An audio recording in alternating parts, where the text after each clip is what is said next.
అర్చన విసిరిన సవాల్ని స్వీకరించి Akash punching bag ని కొట్టేందుకు సిద్ధమయ్యాడు.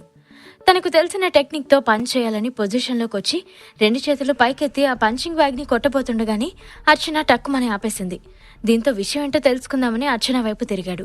ఏంటన్నట్లు కళ్ళు ఎగరేసి అర్చన వైపు చూడగానే ఆమె ఆకాష్ దగ్గరకొచ్చి, ఆకాష్ అంకుల్, మీరు సరైన టెక్నిక్ యూజ్ చేయట్లేదు, ఇది కరెక్ట్ కాదు అని చెప్పి ఆ పంచింగ్ బ్యాగ్ ని ఎలా కొట్టాలో అనేది కొన్ని మెథడ్లు చెప్పి చూపించింది. అర్చన చెప్పింది విని ఆకాష్ చిన్నగా నవ్వాడు. కానీ ఎలాంటి రియాక్షన్ ఇవ్వలేదు. ఆమె చెప్పింది విన్నా ఇంకో ఎవరైనా నార్మల్ పర్సన్ అయితే ఆ టెక్నిక్ వాడుంటే వాడి చేతి ఎముకలన్నీ విరిగి హాస్పిటల్ పాలవడం ఖాయం. అలాంటి టెక్నిక్ కావాలనే చెప్పింది. ఆమె ఉద్దేశం అర్థమైన ఆకాష్, ఓహో అలాగా అని అర్చన వైపు తిరిగి మళ్ళీ తన మాటలేవీ పట్టించుకోకుండా పంచ్ చేయడానికి రెడీ అయ్యాడు. హలో అంకుల్, చేతులు జాగ్రత్త, అసలే అది పంచింగ్ బ్యాగ్, అందులో ఉంది దూది కాదు, ఐరన్ శాండ్, ఇప్పుడు కొట్టండి చూద్దాం అని వెటకారంగా అంది అర్చన. పాపా, అంత జాలి నా మీద చూపించొద్దమ్మా. నువ్వు చెప్పే టెక్నిక్తో కాకుండా ట్రై చేసి ఈ పంచింగ్ బ్యాగ్ ని కదుపుతాను. అంతేకాదు, ఊయలలాగా ఒకే పంచుతో ఊగేలా చేస్తాను, చూస్తావా అని స్టైల్ గా సవాలు విసిరాడు ఆకాష్. ఏంటి, ఈ పంచింగ్ బ్యాగ్ ని ఊగేలా చేస్తావా? ఇదేమైనా పిల్లల ఆట అనుకుంటున్నావా? అంకుల్, 500 కేజీల బరువుండి ఈ బ్యాగ్ ని ఇంచు కూడా ఇంతవరకు ఎవరూ కదపలేకపోయారు. అలాంటిది నువ్వు దీన్ని ఊగేలా పనిచేస్తావా? Nice joke.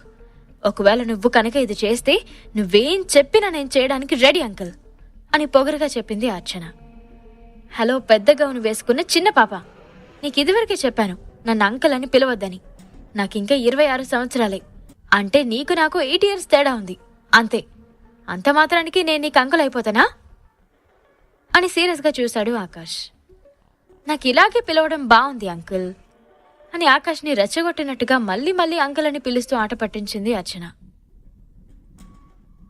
నన్ను అలా పిలవద్దని చెప్పాను కదా, మళ్ళీ అలాగే పిలుస్తావేంటి మెంటల్ అని సీరియస్ అయ్యాడు ఆకాష్. అర్చన ఆకాష్ ని మరింత కవ్వించినట్టుగా మాట్లాడుతూ, ఓకే అంకుల్, ఈసారి అలా పిలవనులే అంకుల్ అని అంకుల్ అనే మాటను ఒత్తి పలుకుతూ అంది. దీంతో చిర్రెత్తుకొచ్చిన ఆకాష్ పిడికిలు బిగించి తన శక్తినంతా చేతిలోకి తెచ్చుకుని గట్టిగా ఒక పంచ్ని ఆ పంచింగ్ బ్యాగ్ మీద విసిరాడు. ఆకాష్ కొట్టిన దెబ్బకు పంచింగ్ బ్యాగ్ కదలడమే కాదు, ఆకాష్ చెప్పినట్టుగానే అటు నుంచి ఇటు, ఇటు నుంచి అటు ఊయలలాగా ఊగడం కనిపించింది. ఆకాష్ విసిరిన పంచ్కి అర్చన కళ్ళు నోరు 2 తెరిచి ఆశ్చర్యపోయి చూసింది. మార్షల్ ఆర్ట్స్ మాస్టర్ బద్రికే సాధ్యం కాని ఈ ఫీట్ ఆకాష్ చేశాడంటే ఆమె 2 కళ్ళు నమ్మలేకపోయాయి. అసాధ్యాన్ని సుసాధ్యం చేశాడని నమ్మలేనట్లుగా 2 కళ్ళను రుద్దుకుంటూ ఆ బ్యాగ్ వంకే చూస్తూ ఉండిపోయింది. ఆకాష్ను బ్యాగ్ని మార్చి మార్చి చూస్తూ మృదువుగా నవ్వింది అర్చన. ఆకాష్ సార్, మీకు ముందు చెప్పినట్లే మీరేం చెప్పినా చేస్తాను సార్ అని ఆకాష్ని అంకుల్ అని పిలవడం ఆపేసి కూల్ చేసే ప్రయత్నం చేసింది. ఏం చెప్పినా చేస్తావా అని అడిగాడు ఆకాష్. ఏం చెప్పినా చేస్తాను, అలా అని అడ్వాంటేజ్ తీసుకోవాలని చూస్తే మాత్రం నేను ఊరుకోను. నేను ఆడపిల్లని కాదు, ఆడపులిని. తేడా వస్తే చంపడానికి కూడా వెనకాడను అని స్వీట్ వార్నింగ్ ఇచ్చింది అర్చన. ఆమె అలా అనగానే ఆకాష్ ఫేస్ మొత్తం మారిపోయింది. అతనికి వెంటనే ఐశ్వర్య గుర్తొచ్చింది. ఆకాష్కి ఈ లైఫ్లో ఐశ్వర్య తప్ప మరో అమ్మాయికి స్థానం లేదు. ఇప్పుడు కూడా ముంబై వచ్చి బద్రిని వెతుకుతున్నది 3 ఏళ్ల కింద తన మీద ఎందుకు అటాక్ చేశారా అని, ఆ అటాక్ వెనుక అసలు కారణం ఎవరు అని తెలుసుకోవాలని. ముంబైలోని ఈ మ్యాటర్ ఫినిష్ చేయాలి అనుకున్నాడు. తనను చంపాలని చూసిన వాళ్ళ నుండి ప్రమాదం పూర్తిగా తొలగిపోయాక తన జీవితమంతా ఐశ్వర్యతో హాయిగా గడపచ్చని ఉద్దేశంతోనే ఆకాష్ ముంబైకి వచ్చాడు. ఐశ్వర్యకి తన జీవితంలో ఆకాష్ ఇచ్చే ఇంపార్టెన్స్ అలాంటిది. ఆకాష్ ఐశ్వర్య గురించి ఆలోచిస్తూ ఉండగానే అర్చన ముఖంలో ఒక నవ్వు వెలిగింది. భయపడినట్టున్నాడు బిడ్డ, మరి లేకపోతే ఏంటి, నాతోనే ఆటలా? అర్చన అంటే మినిమం ఉండాలి కదా. అర్చన ఇక్కడ ఆడపులి అని మైండ్ వాయిస్ వేసుకుంది అర్చన. ఆలోచనలో మునిగిన ఆకాష్ని కదిపి, హలో అంకుల్, భయపడిపోయారా అంకుల్ అని అర్చన మళ్ళీ తన పాత మూడ్లోకి వస్తూ అంది. చెప్పి చెప్పి విసుగొచ్చిన ఆకాష్, అర్చన ప్లీజ్ అంకుల్ వద్దు అని సీరియస్గా చూశాడు. మీరు నాకు అంకులే అంకుల్, ఎప్పటికైనా మీరు నాకు అంకులే అని మళ్ళీ ఆట పట్టించింది. పిచ్చి పిల్ల అని మనసులోనే తిట్టుకోవడం తప్ప ఇంకేం చేయలేకపోయాడు ఆకాష్. అప్పుడే అక్కడ ప్రాక్టీస్ చేస్తున్న కండలు తిరిగిన ఒక యువకుడు ముందుకొచ్చి అర్చనని కేకేశాడు. ఏంటి అర్చన, ఇక్కడేం చేస్తున్నావు నువ్వు? ఇంతసేపు అబ్బాయితో మాట్లాడుతున్నావేంటి? అది కూడా ఒక స్ట్రేంజర్తో మాట్లాడుతున్నావా అని కోపగించుకున్నాడు. తన మీద అరుస్తున్న వ్యక్తి వైపు చూసి, హలో, నీకు తెలుసా, అంకుల్ ఈ పంచింగ్ బ్యాగ్ ని కదిపాడు. మామూలుగా కాదు, ఒక గుద్దు గుద్దితే మొత్తం ఊయలలాగా ఊగింది అని ఎగ్జైట్ అవుతూ చెప్పింది అర్చన. ఆమె ఎలా ఉత్సాహంగా చెబుతూ ఉండగానే గేట్ దగ్గర ఏదో సందడిగా అనిపించింది. ప్రాక్టీస్ చేసుకునే వాళ్ళంతా ఆగిపోయి అటువైపు చూశారు. గేట్లో లోపలికి తల వంచి మిడిల్ ఏజ్డ్ పర్సన్ ఒక ఆయన ఎంటర్ అయ్యాడు. అతని ముఖం కఠినంగా తమిళ సినిమాల్లో విలన్ మాదిరిగా ఉంది. గంభీరంగా చేతులు వెనక్కి పెట్టుకుని నడుచుకుంటూ ముందుకు నడుస్తూ ఉంటే వెనకాలే అతని శిష్యులు 10 మంది దాకా వచ్చారు. అతనే king martial arts master Badri అని పక్కనే ఉన్న అర్చన ఆకాష్ని చూస్తూ చెప్పింది. బద్రి నేరుగా వెళ్లి అర్చన ఫాదర్ శ్రీహరిని గట్టిగా కౌగిలించుకున్నాడు. అది జస్ట్ ఫార్మల్ పలకరింపు మాత్రమే. లోపల ఇరువురికి ఈ కాంపిటీషన్ పట్ల ఉన్న వైరం ఎప్పట్లాగే ఉంది. పైకి మాత్రం నవ్వుతూ పలకరించాడు శ్రీహరి. వెంటనే ఎదురుగా కనిపించిన ఆకాష్ని చూసి, hello mister young man, Badri వచ్చాడు, కలుస్తానన్నావు కదా, మాట్లాడు అని ఆకాష్ని పిలిచి, అదిగో వెళ్ళు బద్రి, ఆ కుర్రాడు నీతో గొడవ పడ్డానికి వచ్చాడు అని ఆకాష్ని బద్రికి పరిచయం చేస్తూ అన్నాడు శ్రీహరి. ఆకాష్ తన జీవితంలో ఎప్పుడు కూడా బద్రిని కలిసింది లేదు. మొట్టమొదటిసారి అతని ఫేస్ ని చూస్తుంది ఇవాళే. Do you know him Akash అని కావాలని ప్రశ్నించాడు శ్రీహరి. అయ్యో భలేవారే, ఎందుకు తెలీదు, ఈయనే కదా Badri, martial arts master Badri గురించి తెలియని వాళ్ళు ఈ ముంబైలో ఎవరైనా ఉంటారా అని నవ్వాడు ఆకాష్. బద్రి మాత్రం ఆకాష్ తనకు తెలీదు అన్నట్లుగా వింతగా చూస్తూ అతనికి షేక్ హ్యాండ్ ఇచ్చాడు.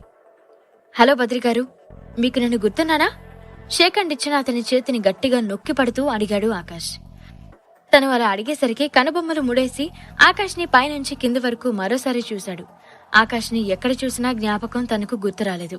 బద్రి గట్టిగా ఊపిరి పీల్చుకుని వదిలి మళ్ళీ ఆకాష్ కళ్ళలోకి చూస్తూ, లేదు బ్రదర్, నిన్నెక్కడ చూసినట్లేదు, సారీ, నేను మిమ్మల్ని గుర్తుపట్టలేకపోతున్నాను. సరే బ్రదర్, మనం ఇదివరకు కలిసామా లేదా అనేది పక్కన పెట్టు, ముందు ఒక మాట చెప్పు, నాతో ఎందుకు గొడవ పడాలనుకుంటున్నావు? నేను నా జీవితంలో ఎవరికీ చీమ కుట్టినంత చెడు కూడా చేయలేదు అని బద్రి చెబుతుండగానే ఆకాష్ నవ్వుతూ, అబ్బో అవునా, మీరెప్పుడు ఎవరికీ హాని చేయలేదా అని సీరియస్ లుక్ ఇచ్చి ఎగతాళి చేశాడు. ఆకాష్, ఈ మాటలకి అర్థం ఏంటి? ఏంటి వెటకారం అని ముఖం చెట్లించి కోపంతో అడిగాడు బద్రి.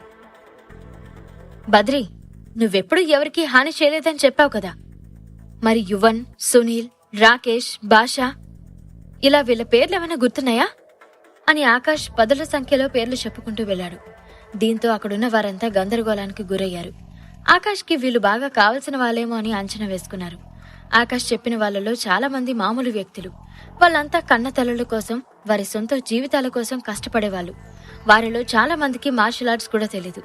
3 సంవత్సరాల క్రితం కొంతమంది మార్షల్ ఆర్ట్స్ తెలిసిన గ్యాంగ్ ఆకాష్ మీద దాడి చేయడానికి ప్రయత్నించినప్పుడు ఆ 10 మంది అతని ప్రాణాలు కాపాడారు. ఆ రాత్రి ఆకాష్ బాడీ రక్తపు మడుగులో పడి ఉంది. తమ ప్రాణాలను పణంగా పెట్టి వీళ్లంతా ఆ ప్రమాదం నుంచి ఆకాష్ని కాపాడారు. 3 ఏళ్ల క్రితం వాళ్ళు లేకుంటే ఆకాష్ ఎప్పుడో చనిపోయేవాడే. కానీ ఈ రోజు ఆకాష్ వాళ్ళ పేర్లు చెప్పి మరీ అడిగినా కూడా ఆ వ్యక్తులు తనకు తెలియదని బద్రి బల్లగుద్దినట్టు చెప్పేశాడు. ఆకాష్, ఎవరు వీళ్ళంతా? నువ్వు ఎవరి గురించి చెప్తున్నావో నాకు నిజంగా తెలీదు అని కోపాన్ని అణుచుకుంటూ అన్నాడు బద్రి. అవునా సార్, మీకు నిజంగా తెలీదా అని కోపంగా అడిగాడు ఆకాష్. కోపంతో అతని కళ్ళల్లో ఎర్రని జీరలు ఏర్పడ్డాయి. ఆకాష్ ఫేస్లోకి తీక్షణంగా చూశాక ఒక్కసారిగా బద్రి ముఖం చావు భయంతో నిండిపోయింది. అంతకుముందు ఆకాష్ని అక్కడ చూసినట్టు బద్రికి గుర్తు రావట్లేదు. అయితే ఆకాష్ కళ్ళల్లో క్రూరమైన ఆవేశాన్ని, ద్వేషాన్ని చూసిన బద్రి మనసులో సడన్ గా ఒక మెరుపు మెరిసింది. బద్రి గొంతులోంచి మాటలు దాదాపుగా ఉక్కిరిబిక్కిరి అవుతుంటే, అదే నువ్వు 3 ఏళ్ల క్రితం అది నువ్వేనా అని బాగా ఆలోచిస్తూ అడిగాడు ఆకాష్. ఫ్లాష్ లాంటి మెరుపుతో ఆ రోజు చూసిన కుర్రాడి ముఖం కళ్ళ ముందు మెదలింది. బద్రి తన కళ్ళని నమ్మలేనట్లుగా కళ్ళు నలుపుకుంటూ చూశాడు. అతని 2 కళ్ళు కూడా నమ్మలేనంతగా పెద్దవయ్యాయి. 3 ఏళ్ల క్రితం చంపేసిన అదే యువకుడు తనని వెతుక్కుంటూ తిరిగొచ్చాడా అని ఆశ్చర్యపోయాడు బద్రి. బద్రి ముఖంలో ఏదో తెలియని భయం తొణికిసలాడుతుంది. 3 ఏళ్ల క్రితం చేసిన దాడిలో ఆకాష్ ప్రాణాలతో బయటపడి ఉంటాడని అనుకోలేదు. ఆకాష్ను ఒక పెద్ద కొండపై నుంచి తోసేశాక అతని శవం కూడా ఎవరికి దొరకదని అనుకున్నాను. మరి ఇతను ఎలా బతుకున్నాడు, ఎలా బయటకొచ్చాడు అన్న ఆలోచనలకి గజగజమని వణికిపోయాడు బద్రి. 3 ఏళ్ల క్రితం జరిగింది అంతా బద్రి కళ్ళ ముందు తిరిగింది. ఒక రాత్రి ఏదో పని చేసుకుంటూ ఉండగా ఎవరో హఠాత్తుగా ఆకాష్ని చంపమని ఆదేశించారు. ఆకాష్ని ఎవరు ముందుగా చంపుతారో వారికి 50 లక్షల రివార్డు కూడా ప్రకటించారు. దీంతో చాలా మంది ఆకాష్ కోసం వెతకడం మొదలుపెట్టారు. అందరూ అప్పుడు ఆకాష్ని వధించడానికి రెడీగా ఉన్న గొర్రెపిల్లలా భావించారు, కానీ అతను వేటాడే మృగంగా వస్తాడని వాళ్ళు అనుకోలేదు. బద్రికి ఇప్పుడున్న కీర్తి, పేరు ఆకాష్ని కనిపెట్టి చంపిన తర్వాతే పెరిగింది. ఈ 3 ఏళ్లలోనే తన పేరు ప్రతిష్టలు ఇంకా విస్తరించాయి. ఆ రోజు ఆకాష్ని చంపడానికి బయలుదేరిన డజన్ మందిలో కొంతమంది మాత్రమే సజీవంగా తిరిగొచ్చారు. అప్పుడు బద్రికి దగ్గరగా ఉన్న వారిలో సగం మంది చనిపోయారు. 50 లక్షల ప్రైజ్ మనీని క్లెయిమ్ చేసేందుకు ఎవరూ ముందుకు రాలేదు. దాన్ని పొందే ధైర్యం ఎవరికీ లేదన్నది నిజం. ఆకాష్ని చంపిన తర్వాత ఎంత మూర్ఖులైనా సరే ఆ డబ్బుని తీసుకోవాలని గాను బయట ప్రపంచానికి తానే ఆకాష్ని చంపిన వాడినని చెప్పుకోవడం మూర్ఖత్వం అవుతుంది. ఆ రాత్రి తర్వాత ఆకాష్ని చంపడానికి వచ్చిన వాళ్ళంతా ఆ విషయాన్ని బయటకు చెప్పలేక గజగజ వణికిపోయారు. ఇన్ని రోజులు బద్రి తాను అదృష్టవంతుడని భావించాడు. కానీ ఇప్పుడు ఆకాష్ని చూశాక జీవితం మీద ఆశ పూర్తిగా కోల్పోయాడు. ఆకాష్ తనను వదలడని బద్రికి బాగా తెలుసు. తల వంచుకుని ఉన్న బద్రిని చూసి, బద్రి, ఇప్పటికైనా నువ్వు చేసిన తప్పేంటో అర్థమైందా అని అడిగాడు. అర్థమైంది అని బద్రి తల పైకి ఎత్తకుండా అన్నాడు. ఇప్పుడు చెప్పు, నన్ను చంపమని చెప్పడానికి నిన్నెవరు పంపారు అని బెదిరిస్తూ అడిగాడు ఆకాష్. ఆ ప్రశ్న అడగగానే భయంతో గుండెల్లో నొప్పి మొదలైంది. అంతే, బద్రి ఛాతి పట్టుకుని నేల మీద పడ్డాడు. అకస్మాత్తుగా గుండెపోటు రావడంతో కొట్టుమిటాడుతున్న బద్రిని అంబులెన్స్లో ఎక్కించుకుని హాస్పిటల్కి తీసుకువెళ్లారు. 3 ఏళ్ల క్రితం తనని చంపడానికి వచ్చింది బద్రినే అయినా అసలు శత్రువు బద్రి కాదు. దీని వెనుక ఇంకొకరున్నారు. అసలు ఆ వ్యక్తి ఎవరో ఆకాష్ తెలుసుకుందాం అనుకునే లోపే బద్రికి గుండెపోటు వచ్చింది. 50 లక్షలు పెట్టి తనని చంపాలని చూస్తున్న వ్యక్తులు ఖచ్చితంగా మిత్ర ఫ్యామిలీ నుంచే వచ్చుంటారని అనుకున్నాడు ఆకాష్. సొంత కుటుంబ సభ్యులే ఎవరైనా ఇది చేయగలరని ఆకాష్ ఒక అంచనాకు వచ్చాడు. రాజశేఖర్ వర్మ చేసుంటాడా అని ఆలోచనలో పడ్డాడు. కానీ రాజశేఖర్ వర్మ స్కెచ్ వేస్తే ఎంతటి వాడైనా సరే వాడికి భూమి మీద నూకలు చెల్లవు అన్న విషయం ఆకాష్కి బాగా తెలుసు. అతను చచ్చేదాకా వదిలిపెట్టడు అన్న విషయం కూడా అందరికీ తెలిసిందే. ఆకాష్ విషయంలో కూడా తను ఇన్వాల్వ్ అయితే ఆకాష్కి ఇన్ని రోజులు బతికే అవకాశం ఉండేది కాదు. మొత్తం మిత్ర కుటుంబంలో ఆకాష్ భయపడే వ్యక్తి ఒక్క రాజశేఖర్ వర్మ మాత్రమే. ఇంట్లోంచి బయటకొచ్చి ఎన్నో సాధించాడు, ఎందరినో ఎదిరించాడు. కానీ రాజశేఖర్ వర్మ అంటే అతనికున్న భయం మాత్రం తగ్గలేదు. బదులుగా అది మరింత బలపడ్డం విశేషం. ఆకాష్కి తాతయ్య గుర్తు రాగానే ఆకాష్కి భయంతోనే చెమటలు పట్టాయి. ఈ ప్రశ్నలకు సమాధానాలు తెలుసుకోవాలంటే నెక్స్ట్ ఎపిసోడ్ వినాల్సిందే. క్రింద ఇచ్చిన లింక్ ని క్లిక్ చేసి పాకెట్ ఎఫ్ఎం యాప్ ని ఇన్స్టాల్ చేసుకోండి. Stay tune to pocket FM.